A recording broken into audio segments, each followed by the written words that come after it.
Hi friends, இந்த சேனலுக்கு நீங்கள் ஃபஸ்ட் டைமாக இருந்தால் சப்ஸ்கிரைப் பட்டனை கிளிக் பண்ணிக்கோங்க. அதே மாதிரி பெல் பட்டனையும் கிளிக் பண்ணிக்கோங்க. அப்போ தான் நாங்கள் அப்லோட் பண்ணுற வீடியோஸ் உங்கள் நோட்டிஃபிகேஷனில் வந்துக்கிட்டே இருக்கும்.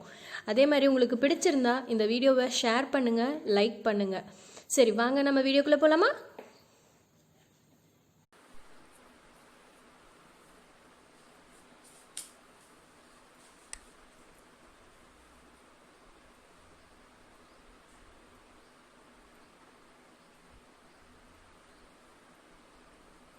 Welcome to target 190 IAS academy. இப்போ நம்ம என்ன பார்த்துருக்கோம் அப்படின்னா 10th ஸ்டாண்டர்டோட யூனிட் 5 இருக்கக்கூடிய இந்தியாஸ் இன்டர்நேஷனல் ரிலேஷன்ஸோட பார்ட் 2 பார்க்க போகிறோம். இதில் வந்து இந்தியா அண்ட் ஸ்ரீலங்கா இந்த பார்ட்டை பார்க்க போகிறோம். India has cultural, historical and religious ties with Sri Lanka separated by the narrow expanse of Park Strait.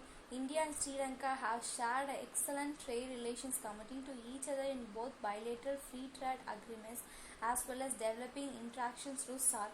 The relationship between India and Sri Lanka can generally be termed as friendly except for the brief spell in which the Tamil ethnic problem casts its shadow on the relations between the two countries. அதாவது என்ன சொல்கிறாங்கன்னா, India and Sri Lanka பார்த்திங்கன்னா ரிலீஜியஸான அந்த மாதிரியான dies வந்து ரெண்டு கண்ட்ரிஸ்னால நிறையா இருக்குது அப்படின்னும், ரெண்டு கண்ட்ரிஸும் வந்து பார்க் ஸ்ட்ரைட் அப்படிங்கிற அந்த ரீஜன்னால செப்பரேட் ஆகிருக்கு அப்படிங்கிறனாலையும் ரெண்டு கண்ட்ரிஸ்னால நிறைய அக்ரிமெண்ட்ஸ் இருக்குது. இதனால எக்ஸலண்ட் ட்ரேட் அண்ட் டிரான்ஸ்போர்ட் நடந்துகிட்ருக்கு அப்படின்னு சொல்லியிருக்காங்க. India and Sri Lanka has conveniently close to other. India is among the top investors in Sri Lanka and its investments are in diverse areas including petroleum, retail, IT, real estate, telecommunication and tourism. On the other hand, the Sri Lankan investments in India include Batex, Max Holdings, John Kills, Helix, apart from the other investments in the freight serving and logistics sector. India offers scholarship slots annually to deserving Sri Lankan students. Sri Lanka is also a partner in Nalanda University project of India. அதாவது என்ன சொல்கிறாங்கன்னா, ரெண்டு countries அதாவது ஸ்ரீலங்காவில் வந்து அதிகமான investment வந்து India பண்ணுது அப்படின்னும், இந்தியாவிலையும் ஆஸ் வெல் அஸ் ஸ்ரீலங்கா வந்து இன்வெஸ்ட் பண்ணுது அப்படின்னு சொல்லியிருக்காங்க. இந்தியா பார்த்திங்கன்னா எப்படின்னு பார்த்தீங்கன்னா IT field, real estate, telecommunication, tourism, petroleum, retail இந்த மாதிரி நிறைய ஃபேக்டர்ஸ், நிறைய செக்டார்ஸில் அங்கே வந்து இன்வெஸ்ட்மெண்ட் பண்ணுறாங்க. ஸ்ரீலங்கன் கம்பெனிஸ் வந்து இந்தியாவில் எந்த மாதிரியான கம்பெனிஸ்ன்னு பார்த்தீங்கன்னா ஜான் கீல்ஸ், மாஸ் ஹோல்டிங்ஸ், ஹேலேஸ் இந்த மாதிரி நிறைய கம்பெனிஸ் வந்து ஸ்ரீலங்கன் கம்பெனிஸ் இந்தியாவில் வந்து இன்வெஸ்ட்மெண்ட் பண்ணியிருக்காங்க அப்படின்னு சொல்லியிருக்காங்க. அது போக பார்த்தீங்கன்னா நலண்டா யூனிவர்சிட்டி ப்ராஜெக்ட் ஆஃப் இந்தியாவில் பார்த்தீங்கன்னா ஸ்ரீலங்காவும் பார்த்தீங்கன்னா ஒரு பார்ட்னராக இருக்காங்க அப்படின்னு சொல்லியிருக்காங்க. அதுக்கடுத்து பார்த்தீங்கன்னா இந்த ப்ளூ பாக்ஸ் பார்க்கலாம். Ashoka had sent his son Mahendra and Dr. Sangamitra to Ceylon for the propagation of Buddhism. Chola kings Rajaraja I and Rajendra I conquered the northern part of Ceylon. அதாவது ஸ்ரீலங்கா தான் நம்ம செய்யலான்னு சொல்கிறோம். அசோகா அந்த காலகட்டத்தில் பார்த்திங்கன்னா அசோகா வந்து தன் மகன் அவங்களோட டாக்டர் ரெண்டு பேர்த்தையுமே வந்து புத்திசம் அந்த ரிலீஜனை வந்து ஸ்ப்ரெட் பண்ணுறதுக்காக அங்கே அனுப்பிச்சிருக்காங்க. அது மட்டும் இல்லாமல் Rajaraja I and Rajendra I பார்த்திங்கன்னா அதோட நார்த்தன் பார்ட்டை பார்த்திங்கன்னா ஆட்சி பண்ணியிருக்காங்க, கைப்பற்றியிருக்காங்க அப்படின்னு சொல்லியிருக்காங்க. அடுத்து பார்த்திங்கன்னா இங்கே ஒரு வேர்ல்டு மேப் வரும். இது பார்த்திங்கன்னா டெவலப்டு கண்ட்ரிஸ் வந்து ப்ளூ கலரில் இருக்க, developing countries orange and least developed countries பார்த்திங்கன்னா ரெட் கலர் மாதிரி ப்ரௌன் மாதிரி கொடுத்துருக்காங்க. அடுத்து பார்த்திங்கன்னா India's relationship with developed countries கூட இந்தியாவோட ரிலேஷன்ஷிப் எப்படி இருக்குது அப்படின்னு பார்த்திங்கன்னா, a developed country is a sovereign state that has a highly developed economy and advanced technological infrastructure related to other less industrialized nations. India has been balancing the superpower with great care and had been trying to reap the maximum benefit for its domestic development. Developed country நம்ம எது சொல்லுவோம் அப்படின்னு பார்த்தீங்கன்னா highly developed economy இருக்கும். அது மட்டும் இல்லாமல் advanced technological infrastructure வந்து அந்த கண்ட்ரீஸில் இருக்கும் அப்படின்னு சொல்லியிருக்கலாம். அதான் வந்து டெவலப்டு நேஷன்ஸ்னு சொல்லலாம்.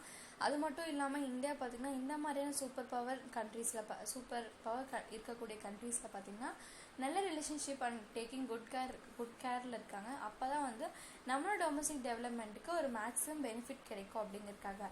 அடுத்து பார்த்திங்கன்னா யூஎஸ்ஏ, ஃபஸ்ட்டு கண்ட்ரி பார்த்திங்கன்னா USA, European countries, Australia, Japan அப்படின்னு சொல்லிட்டு 4 கண்ட்ரிஸ் இருக்கு. இவங்கெல்லாம் பார்த்தீங்கன்னா டெவலப்டு கண்ட்ரிஸ் அப்படின்னு சொல்லலாம். First USA. India and the United States of America has signed a communication compatibility and security agreement that will lead to the new generation of bilateral military partnership. It is valid for the period for 10 years. COMCASA gives India access to advanced communication technology used in US defense equipment and allows real-time information sharing between the militaries of two countries. இப்போ யூஎஸ்ஏக்கும் இந்தியாவுக்கும் நடுவில் பார்த்தீங்கன்னா COMCASA, that is communications compatibility and security agreement அப்படின்னு சொல்லிட்டு ஒரு agreement sign பண்ணியிருக்காங்க. இதில் என்ன பண்ணுவாங்க அப்படின்னா யூஎஸ்ஏல யூஸ் பண்ணக்கூடிய அட்வான்ஸ்டு டிஃபென்ஸ் எக்யூப்மெண்ட் இருக்கு இல்லையா, ஆனால் அட்வான்ஸ்டு கம்யூனிகேஷன் டெக்னாலஜி வந்து இந்தியா வந்து ஆக்சஸ் பண்ணிக்கலாம் அப்படிங்கிறனும், அது போக இன்ஃபர்மேஷனை வந்து ரெண்டு கண்ட்ரிஸும் வந்து மிலிட்ரி அந்த இன்ஃபர்மேஷன்ஸை ஷேர் பண்ணிக்கணும் அப்படின்னு ஒரு அக்ரிமெண்ட் சைன் பண்ணியிருக்காங்க. அடுத்து பார்த்தீங்கன்னா European countries. There has been a significant progress in all areas, particularly the growing cooperation and exchange include defense, counter-terrorism, nuclear energy and space. French space launch pads are used by ISRO.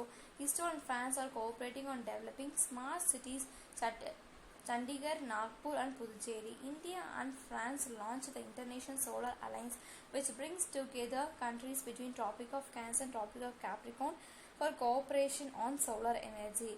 இது பார்த்தீங்கன்னா European countries கூட வந்துட்டு என்ன மாதிரி relationship அப்படின்னு பார்த்தீங்கன்னா defence and terrorism, nuclear energy and space, இதில் எல்லாத்துலேயும் வந்து ஒரு கோஆப்ரேஷன் அண்ட் இன்ஃபர்மேஷன் எக்ஸ்சேஞ்ச் பண்ணிக்கணும் அப்படின்னும், அது போக பார்த்தீங்கன்னா இந்தியாவில் வந்து ஃப்ரான்ஸ் வந்து ஸ்மார்ட் சிட்டிஸ்ன்னு சொல்லிட்டு நாக்பூர், சண்டிகர், புதுச்சேரி இது எல்லாத்தையுமே வந்துட்டு டெவலப் பண்ணணும் அப்படிங்கிறது ஃப்ரான்ஸோட ஒரு இன்வெஸ்ட்மெண்ட்டாக இங்கே இருக்குது. அது மட்டும் இல்லாமல் சோலார் இன்டர்நேஷனல் சோலார் அலைன்ஸ்னு சொல்லிட்டு டாபிக் ஆஃப் கேன்சர்லேருந்து டாபிக் ஆஃப் கேப்ரிகான் அந்த ரீஜனில் இருக்க எல்லா கண்ட்ரிஸையும் வந்து இந்த சோலார் அலைன்ஸில் ஜாயின் பண்ணியிருக்காங்க.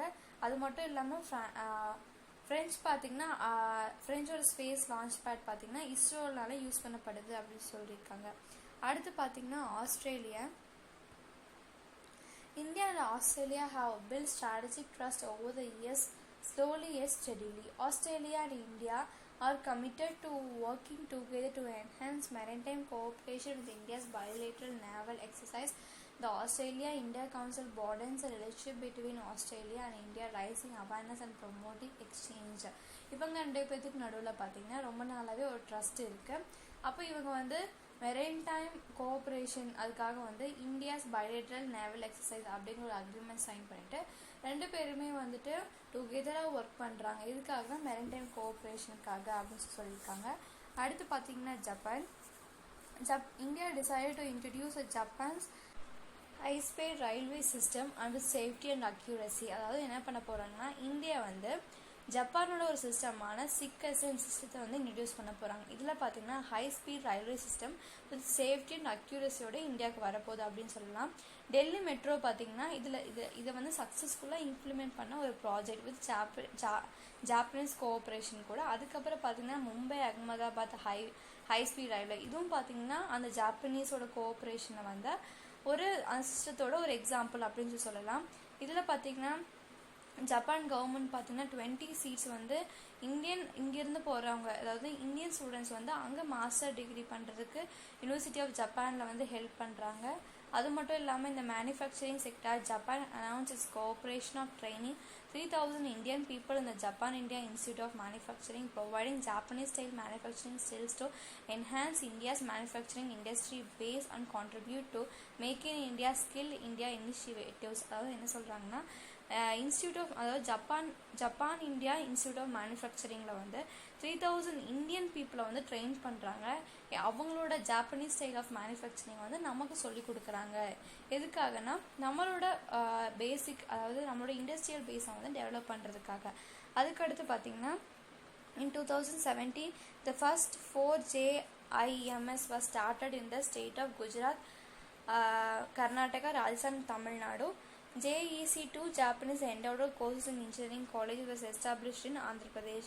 Recent initiatives include the establishment of 3 India-Japan joint laboratories in the area of information and communication technology, Internet of Things, Artificial Intelligence and Big Data Analysis. அதாவது பார்த்திங்கன்னா first 2017 பார்த்திங்கன்னா JIMS அது பார்த்திங்கன்னா குஜராத், கர்நாடகா அண்ட் ராஜஸ்தான், தமிழ்நாடு அப்படின்னு சொல்லிட்டு 4 ஸ்டேட்டில் வந்து இன்ட்ரடியூஸ் பண்ணியிருக்காங்க. அது மட்டும் இல்லாமல் ஃபஸ்ட்டு பார்த்திங்கன்னா ஆந்திர பிரதேஷில் வந்து 2 ஜாப்பனீஸ் என்டோடல் கோர்ஸை வந்து இன்ஜினியரிங் காலேஜஸில் இன்ட்ரடியூஸ் பண்ணியிருக்காங்க. அடுத்து பார்த்திங்கன்னா India and west Asia. West Asia includes Egypt, the Arabian Peninsula, Turkey and Iran. India and West Asia enjoy prehistorical ties. Trade relations were established between the civilizations of Mesopotamia and the Indus Valley. அதாவது பார்த்தீங்கன்னா west Asia அந்த ரீஜனில் இருக்கக்கூடிய கண்ட்ரிஸ்ன்னு பார்த்தீங்கன்னா Egypt, Arabian peninsula, Turkey and Iran. இங்கெல்லாம் பார்த்தீங்கன்னா west Asia அப்படின்னு சொல்லக்கூடிய ரீஜன் ஆல்ரெடி நம்ம 2 கண்ட்ரிஸ் நடுவில் ஒரு பெஸ்ட் ரிலேஷன்ஷிப் டைஸ், அதாவது ட்ரெடிஷ்னல் ட்ரேட் ரிலேஷன்ஸ் இருக்குது. அது மட்டும் இல்லாமல் ட்ரெடிஷ்னல் டைஸ் இருக்குது அப்படின்னு சொல்லலாம். இதுதான் பார்த்திங்கன்னா west Asia. Iran, Afghanistan, Pakistan, அது போக பார்த்திங்கன்னா அந்த ரீஜன் எல்லாமே இங்கே தான் இருக்குது. West Asia stands as a region of considerable significance for India economically as well as strategically. இந்த வெஸ்ட் ஏஷியா பார்த்தீங்கன்னா நமக்கு எக்கனாமிக்கலாகவும் ஹெல்ப்ஃபுல்லாக இருக்குது அண்ட் ஸ்ட்ராட்டஜிக்கலாகவும் இருக்குது. West Asia's gateway to landlocked the energy rich Central Asia. With the advent of new millennium, there has been extraordinary turnaround in the relationship between the Gulf Cooperation Council countries and India. The trilateral agreement called the Chabahar Agreement was signed between India, Afghanistan and Iran, which has led to the establishment of transit and transport corridor among 3 countries using Chabahar port. This port is seen as a golden gateway for India to access lockdown markets of Afghanistan and Central Asia bypassing Pakistan. அதாவது என்ன சொல்கிறாங்கன்னா, இந்த west Asian countries கூட ட்ரைலேட்டரல் agreement அப்படின்னு சொல்லி ஒரு agreement இருக்குது. அது வந்து சபஹார் அக்ரிமெண்ட் அப்படின்னு சொல்லுவாங்க. எந்த கண்ட்ரிஸ் சொல்கிறதுன்னு பார்த்தீங்கன்னா இந்தியா, ஆப்கானிஸ்தான், ஈரான். இதில் பார்த்தீங்கன்னா நமக்கு டிரான்ஸ்போர்ட் அண்ட் டிரான்சிஸ்டன்ஸுக்கு இவங்க வந்து நமக்கு வழி கொடுக்குறாங்க. ஸோ இது மூலிமா பார்த்தீங்கன்னா நம்ம சாபர் போர்ட்டுக்கு போக முடியும்.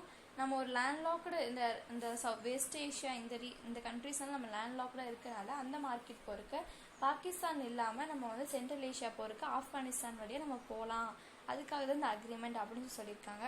அடுத்து பார்த்தீங்கன்னா one of the oldest maritime trading routes ran from ancient Sumeria via Bahrain to the Indus civilisation call Meluha. அதாவது என்ன சொல்கிறாங்கன்னா, ஃபஸ்ட்டு மெரைன் டைம், அதாவது கடல் வழியாக வாணிகம் செய்கிறப்ப பார்த்தீங்கன்னா நம்ம எது வழியாக இந்த வழியில் வருவாங்க, அந்த வழியை பார்த்தீங்கன்னா இந்த இண்டஸ் சிவிலைசேஷன் இந்த ரீஜனுக்குள்ளே வர்றதுக்கு மெலுஹா அப்படிங்கிற அந்த வழியாக தான் வருவாங்க. ஸோ அந்த ரீஜன் நம்ம மெலுஹா அப்படின்னு சொல்லி சொல்கிறோம். அடுத்து பார்த்தீங்கன்னா இந்த medieval times comments a noted scholar M.S. Agwai. The Indian expertise in the medicine, mathematics and astronomy was highly valued by Arab and Iranian scholars who eventually made it part of their own intellectual traditions. அதாவது பார்த்தீங்கன்னா Indian எக்ஸ்பர்டீஸில் வந்து அவங்க use பண்ணக்கூடிய medicine and mathematical and ஆஸ்ட்ரானமியை வந்து Arab and Iran scholars வந்து ரொம்ப வரவேற்றாங்க. அது மட்டும் இல்லாமல் அதை வந்து அவங்க ட்ரெடிஷன்லேயே ஒரு பார்ட்டாக எடுத்துக்கிட்டாங்க அப்படின்னு சொல்லியிருக்காங்க. அடுத்து பார்த்திங்கன்னா India and international organisations. India வந்து எந்த மாதிரியான இன்டர்நேஷ்னல் ஆர்கனைசேஷன்ஸ் கூட ஜாயின்ட் ஆயிருக்கு அப்படின்னு பார்த்தீங்கன்னா, India is a potential superpower and has a growing and international influence all over the world. Being a newly industrialized country, India has a great history of collaboration with several countries. It has acted with several countries, prominent member of several international organizations, and has been a founding member of some. India is a member of formal groupings like UNO, NAM, SARC, G20 and the Commonwealth. India has been extending a helping hand to the UNO in her all efforts in ending military conflicts and in promoting peace and progress among the nations. அதாவது India வந்து potential super பவராக இப்போ வந்து வளர்ந்துட்டு வருது. அது மட்டும் இல்லாமல் இப்போ தான் நியூலி இண்டஸ்ட்ரியலைஸ்ட் ஒரு கண்ட்ரி அப்படின்னு சொல்லலாம். இந்தியா பார்த்திங்கன்னா நிறையா இன்டர்நேஷ்னல் ஆர்கனைசேஷன்ஸுக்கு ஃபார்மராகவும் இருந்திருக்கு. அது போக நிறைய கண்ட்ரிஸில் மெம்பராகவும் இருக்குது. எந்த மாதிரின்னு பார்த்திங்கன்னா UNO, NAM, SARC, G20, Commonwealth அப்படின்னு சொல்லலாம். யுஎன்ஓ கூட வந்து அதோட ஹெல்பிங் ஹேண்ட்ஸை யூஸ் பண்ணி மிலிட்ரி எண்டிங்ஸ் அந்த கான்ஃப்ளிக்ஸ் எல்லாத்தையும் சரி பண்ணுறதுலையும் வேர்ல்டு பீஸை கொண்டு வரதுக்காகவும் வந்துட்டு ஹெல்ப் பண்ணிகிட்டு இருக்கு அப்படின்னு சொல்லியிருக்காங்க. அடுத்து பார்த்திங்கன்னா பிரிக்ஸ் அப்படிங்கிறது பார்த்திங்கன்னா Brazil, Russia, India, China and South Africa are leading emerging economics and potential power at the regional, and India is actively engaged in general economic diplomacy, which is evident in the countries becoming part of several economic coalitions and listed in the table below. அதாவது பார்த்தீங்கன்னா BRICS அப்படிங்கிறது Brazil, Russia, India, China and South Africa இந்த 5 கண்ட்ரீஸுமே சேர்ந்து ஒரு பண்ண ஒப்பந்தம் தான் BRICS அப்படின்னு சொல்லலாம். அதுக்கப்புறம் பார்த்தீங்கன்னா இந்தியா வந்து அதோட எக்கனாமிக் டிப்ளமசிக்காக நிறைய எக்கனாமிக் கொலேஷன்ஸ் பண்ணியிருக்காங்க. அதெல்லாம் அந்த டேபிளில் இருக்குது. IBSA எந்தெந்த கண்ட்ரீஸ்ன்னு பார்த்தீங்கன்னா India, Brazil, south Africa 3 countries கூட சேர்ந்துருக்காங்க. எதுக்காகனா அக்ரிகல்ச்சர், எஜுகேஷன், எனர்ஜி, ட்ரேட், அதாவது நம்மளோட டொமஸ்டிக் டெவலப்மெண்ட்காக நம்ம இதெல்லாம் சைன் பண்ணியிருக்கோம். BCIMனு பார்த்தீங்கன்னா Bangladesh, China, India, Myanmar 4 countries சேர்ந்து எதுக்காக அப்படின்னா நேச்சுரல் டிசாஸ்டர், அது போக பிஸ்னஸ் இன்ட்ரெஸ்ட் எல்லாத்தையும் ப்ரொடெக்ட் பண்ணுறதுக்காக நம்ம இதில் சைன் பண்ணியிருக்கோம். MGC அப்படிங்கிறது பார்த்தீங்கன்னா மெஹாங் கங்கா கோஆப்ரேஷன். யாரெல்லாம் சைன் பண்ணியிருக்காங்கன்னு பார்த்தீங்கன்னா இந்தியா, கம்போடியா, லாஸ், பீடியா, மியான்மர், தாய்லாந்து, வியட்நாம் இந்த மாதிரி 7 கண்ட்ரிஸ் ஜாயின் பண்ணியிருக்காங்க. எதுக்காக அப்படின்னா அதாவது கங்கா மெக்கான் பெசின் அந்த ரீஜனில் பார்த்தீங்கன்னா இன்ஃப்ராஸ்ட்ரக்சரல் ஃபெசிலிட்டிஸை கொண்டு வரதுக்காக நம்ம இது சைன் பண்ணியிருக்கோம். அதுக்கப்புறம் பார்த்தீங்கன்னா பிம்ஸ்டிசி அது பார்த்தீங்கன்னா bay of Bengal initiative for multi sectoral technical and economic cooperation. இதில் யார் சைன் பண்ணியிருக்காங்கன்னு பார்த்தீங்கன்னா Bangladesh, India, Myanmar, Sri Lanka, Thailand, Bhutan and Nepal. எதுக்காக அப்படின்னு பார்த்தீங்கன்னா டெக்னாலஜிக்கல் எக்கனாமிக் கோஆப்ரேஷனை இம்ப்ரூவ் அண்ட் ஸ்ட்ரென்த் பண்ணுறதுக்காகவும் international trade and foreign direct investment மட்டும் இம்ப்ரூவ் பண்ணுறதுக்காக நம்ம சைன் பண்ணியிருக்கோம். அதுக்கப்புறம் பார்த்தீங்கன்னா RCEP இதில் யாரெல்லாம் சைன் பண்ணியிருக்காங்கன்னு பார்த்தீங்கன்னா Australia, Brunei, Cambodia, China, India, Indonesia, Japan, Korea, Laos, Malaysia, Myanmar, New Zealand, Philippines, Singapore, Thailand and Vietnam. இதில் பார்த்தீங்கன்னா அப்ஜெக்டிவ்ஸ் என்னென்னு பார்த்தீங்கன்னா trade and service, investment, technical cooperation and high quality and mutual beneficial agreement that covers trade and goods. அதாவது பார்த்தீங்கன்னா எல்லாமே வந்து ட்ரேடுக்காக and economic டெவலப்மெண்ட்காக தான். EAS அப்படின்னு பார்த்தீங்கன்னா 10 ASEAN Asian nations plus 8 strategic partners including US, China, India, Japan. இது எதுக்காகன்னு பார்த்தீங்கன்னா பீஸ் அண்ட் ஸ்டெபிலிட்டி கொண்டு வர்றதுக்காக. GCC அப்படிங்கிறது கல்ஃப் கோஆப்ரேஷன் கவுன்சில். இதில் யார் சைன் பண்ணியிருக்காங்கன்னா India, United Arab Emirates, Saudi Arabia, Qatar, Oman, Kuwait, Bahrain இவங்களாம் சைன் பண்ணியிருக்காங்க. எதுக்காகனா to achieve unity based on their common objectives and their similar political and cultural identities. அதுக்கப்புறம் பார்த்தீங்கன்னா BBN இதில் வந்து பெங்களாதேஷ், பூட்டான், இந்தியா, நேபாள் சைன் பண்ணியிருக்காங்க ஃபார் எனர்ஜி டெவலப்மெண்ட்காக. அது பார்த்தீங்கன்னா SCO இதில் பார்த்தீங்கன்னா ஷாங்காய் கோஆப்ரேஷன் ஆர்கனைசேஷன். இதில் யார் சைன் பண்ணியிருக்காங்கன்னா India, Kazakhstan, China, Pakistan, Russia, Uzbekistan and Tajikistan இந்த மாதிரி நிறைய கண்ட்ரிஸ் வந்து சைன் பண்ணியிருக்காங்க. இது எதுக்காகன்னு பார்த்தீங்கன்னா ஃபார் செக்யூரிட்டி ரிலேட்டட் கன்சர்ன்ஸ்க்காகவும் பார்டர் இஷ்யூஸை சரி பண்ணுறதுக்காகவும் and intelligence sharing and country countering terrorism இல்லாமல் பண்ணுறதுக்கு எல்லாத்துக்கும் இது கூட நம்ம சைன் பண்ணியிருக்கோம் அப்படின்னு சொல்லலாம். அடுத்து பார்த்தீங்கன்னா இதான் BRICS. Brazil, Russia, China, India and South Africa இது ஒரு association. Reason for forming of பிரிக்ஸை எதுக்காக ஃபார்ம் பண்ணாங்க அப்படின்னு பார்த்தீங்கன்னா to be an alternative to world bank ஒரு ஆல்டர்னேட்டிவாக இருக்கணும் அப்படிங்கிறதுக்காகவும் ஒரு செல்ஃப் மேனேஜ்டு ஆர்கனைசேஷன்ஸ் எதுக்காகனா எல்லா கண்ட்ரிஸோட அதில் இருக்கக்கூடிய மெம்பர் கண்ட்ரீஸுக்கு ஒரு டெவலப்மெண்ட்டை வந்து செல்ஃப் மேனேஜ்டு அண்ட் செல்ஃப் ஓன்டாக இருக்கணும் அப்படிங்கிறதுக்காக இது கொண்டு வந்திருக்காங்க. அப்ஜெக்டிவ்ஸ் அப்படின்னு பார்த்தீங்கன்னா டு அச்சீவ் ரீஜனல் டெவலப்மெண்ட் எல்லாத்துக்கும் டெவலப்மெண்ட் கிடைக்கணும் அப்படிங்கிறதுக்காகவும் and bridge between the developed and developing நேஷன்ஸ்க்காகவும். அதுக்கப்புறம் பார்த்தீங்கன்னா இந்த acronym BRICS was coined by இந்த வேர்டு யார் காயின் பண்ணாங்கன்னு பார்த்தீங்கன்னா Jim O'Neill, a famous British economist. He predicted that by year 2050 Brazil, Russia, India and China would become bigger than the 6 most industrialized nations in dollar terms and would completely change the power dynamics by the last 300 years. இவர் என்ன சொல்லியிருக்காருன்னு பார்த்தீங்கன்னா 2050 வரும்போது மற்ற கண்ட்ரீஸை விட இந்த 4 countries பார்த்தீங்கன்னா மிகப்பெரிய அளவில் இண்டஸ்ட்ரியலைசேஷன் இருக்கும் அப்படின்னு சொல்லியிருக்காரு. அதுக்கடுத்து பார்த்தீங்கன்னா அப்ஜெக்டிவ்ஸோட தேர்ட் பாயிண்ட் பார்க்கலாம். To contribute extensively to develop of humanity development பண்ணுறதுக்காகவும் and more equality and fair world கொண்டு வரதுக்காகவும். அதுக்கப்புறம் பார்த்தீங்கன்னா to promote technological information exchange, அதாவது டெக்னாலஜிக்கலாக இன்ஃபர்மேஷன் எக்ஸ்சேஞ்ச் பண்ணிக்கிறதுக்காகவும். Fight against poverty and accelerate economic transformation, இது எல்லாத்துக்காகவும் தான் இந்த பிரிக்ஸ் அப்படிங்கிற ஒரு ஆர்கனைசேஷன் ஃபார்ம் பண்ணியிருக்காங்க. அதுக்கப்புறம் பார்த்தீங்கன்னா the financial architecture of BRICS அப்படின்னு பார்த்தீங்கன்னா the new development bank is a multilateral development bank. Its primary focus is leading for infrastructure projects. It aims to contribute to development plans established nationally through projects that are socially, environmentally and economically sustainable. It gives priority to projects aimed at developing renewable energy sources. அதாவது பார்த்தீங்கன்னா புதுசாக develop பண்ண ஒரு bank பார்த்தீங்கன்னா NDB new development bank. இது வந்து ஒரு multi lateral பேங்க்கு. இதில் வந்து ப்ரைமரி பார்த்தீங்கன்னா இன்ஃப்ராஸ்ட்ரக்சர் ப்ராஜெக்ட்டுக்கு அதிக முன்னுரிமை ஃபஸ்ட்டு கொடுக்குறாங்க அப்படின்னு சொல்லியிருக்காங்க. அதுக்கப்புறம் பார்த்தீங்கன்னா டெவலப்பிங் ரினியூவபிள் எனர்ஜி சோர்ஸஸ், அந்த energy source renewable energy sources develop பண்ணுறதுக்கும் இவங்க ப்ரியாரிட்டி கொடுக்குறாங்க அப்படின்னு சொல்லியிருக்காங்க. அடுத்து பார்த்தீங்கன்னா இந்த கான்ஜென்ட் reserve arrangement is a framework for providing protection against global liquidity pressure which includes currency issues. அதாவது பார்த்தீங்கன்னா இந்த கான்ஜெனிட்டி ரிசர்வ் அக்ரிமெண்ட் எதுக்காக அப்படின்னு பார்த்தீங்கன்னா குளோபலாக இந்த லிக்விடிட்டி ப்ரெஷர், தண்ணி பஞ்சம் வருது இல்லையா, அந்த மாதிரி எந்த ப்ரெஷரும் வராமல் பார்த்துக்கிறதுக்காகவும் கரன்சி இஷ்யூஸ் எல்லாத்தையும் வந்துட்டு இவங்க பார்த்துக்கிறாங்க. அதுக்கப்புறம் பார்த்தீங்கன்னா பிரிக்ஸ் பேமெண்ட் சிஸ்டம் அப்படின்னு பார்த்தீங்கன்னா at 2015 BRICS Summit, ministers from the BRICS nations initiated consultations a payment system that would be alternative to the Society for Worldwide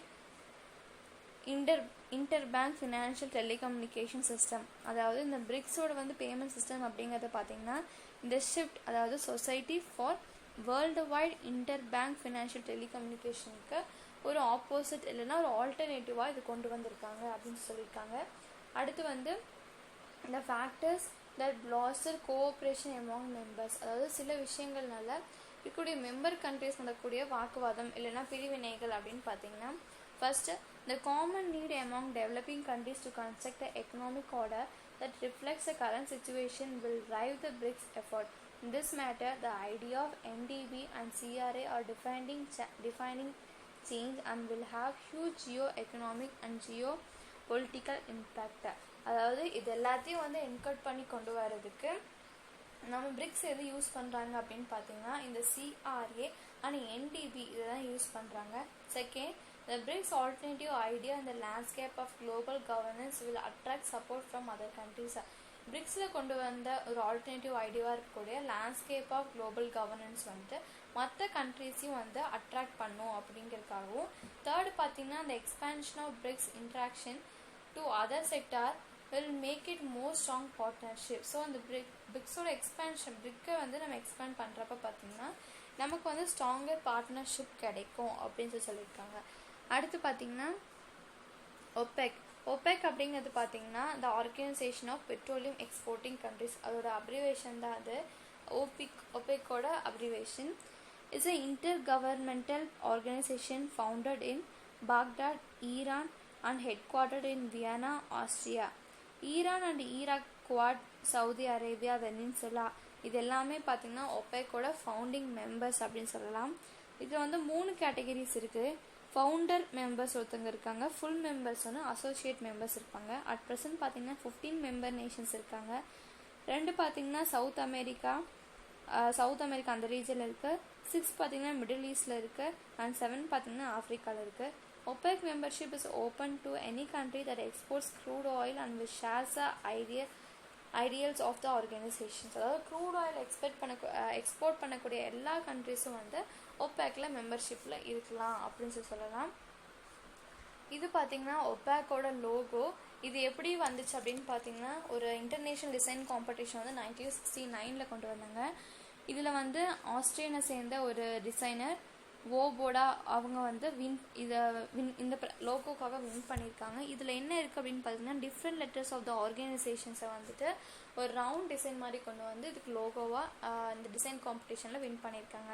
ஒப்பேக்கோட mission அப்படின்னு சொல்லி பார்த்துட்டிங்கன்னா to coordinate oil politics in is member countries, அதாவது member கண்ட்ரிஸ்ல வரக்கூடிய இந்த oil policies எல்லாத்தையும் வந்து coordinate பண்ணி கொண்டு போகிறதுக்காகவும், ஆயில் மார்க்கெட்டை ஸ்டெபிளைஸ் பண்ணும் அப்படிங்கிறதுக்காகவும், and fair and stable income வந்து பெட்ரோலியம் ப்ரொடியூசர்ஸ் கிடைக்கணும் அப்படிங்கிறதுக்காக இதெல்லாம் இதுதான் ஒப்பேக்கோட மிஷன். அது மட்டும் இல்லாமல் ஒரு ஆயிலை வந்து கன்சியூம் பண்ணக்கூடிய நம்மள மாதிரி இந்தியா பார்த்திங்கன்னா ஆயில் கன்சியூம் பண்ணக்கூடிய ஒரு நேஷன்.